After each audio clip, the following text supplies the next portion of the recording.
बात बेबाक में आपका स्वागत है। मैं हूं प्रोफेसर देवेंद्र प्रसाद राय।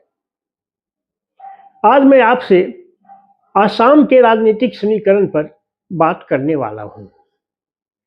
आपको ज्ञात है कि असम में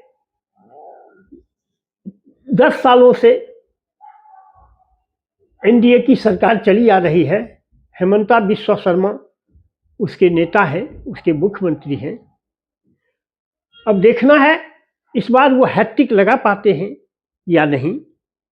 वैसे आसाम में 23 अप्रैल को चुनाव की घोषणा हुई है। चुनाव आयोग ने जो घोषणा किया है, इसका सभी पार्टियों ने स्वागत किया है, इसलिए कि यह जो आसाम का एक बहुत व्यापक बड़ा त्योहार है बिहू, उस बिहू के 5 दिन पहले इलेक्शन खत्म हो जाता है। इसलिए लोगों ने स्वागत किया है कि बिहू त्योहार वह ठीक से मना पाएंगे। अब सवाल है इसके राजनीतिक समीकरणों की। तो दो दल आपस में, दो कंप्लीट अलायंस लड़ रहा है। एक तरफ एनडीए है, इसके साथ 3 दल हैं। आसाम गण परिषद, फिर ये बोडो पीपुल्स फ्रंट और आरएसजेएम, ये इसके साथ हैं। और इधर कांग्रेस के साथ Congress, all party hill leaders conference, CPI, CPIM, CPIML और जातीय परिषद, आसाम जातीय परिषद इसके साथ हैं। तो 2 कॉम्बिनेशन लड़ रहा है।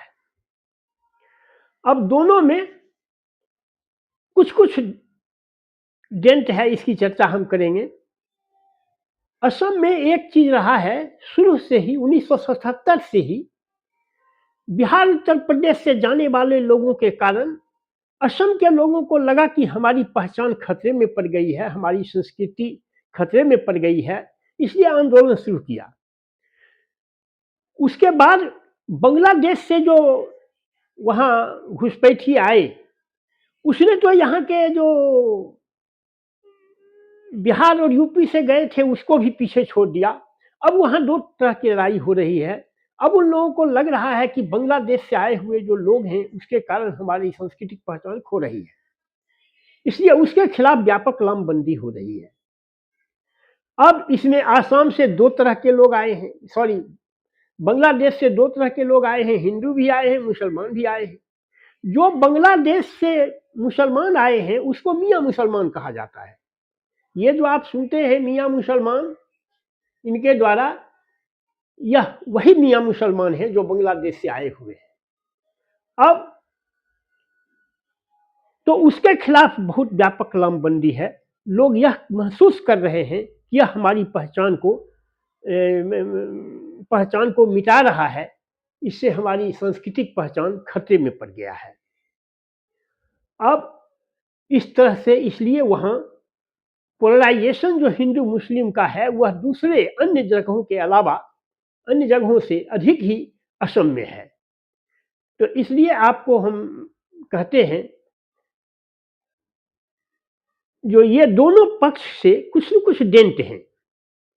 इसमें एक डेंट है कि एक 2021 में जो उसके साथ थे लिबरल्स पार्टी, वो इसके साथ इस बार नहीं है। वो तो एनडीए के वोट में सेंधमारी करेंगे। इधर कांग्रेस में भी बहुत सेंधमारी वाले दल हैं, क्योंकि जाहिर है 2 पोल पर होगा तो हिंदू का बहुसंख्यक भाजपा के साथ यानी एनडीए के साथ है और कुछ संख्या में कांग्रेस के साथ भी है।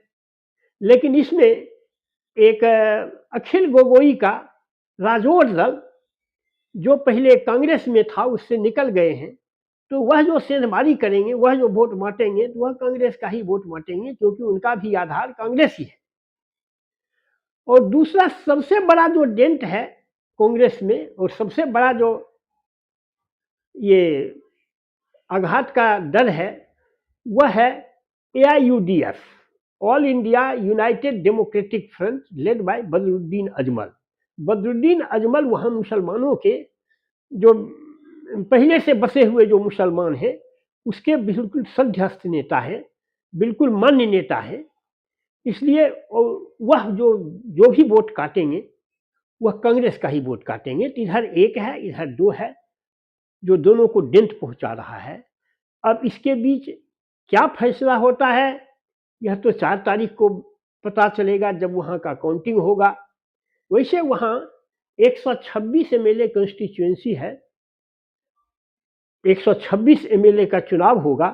अब देखना यह है कि उसमें कौन बाजी मारता है।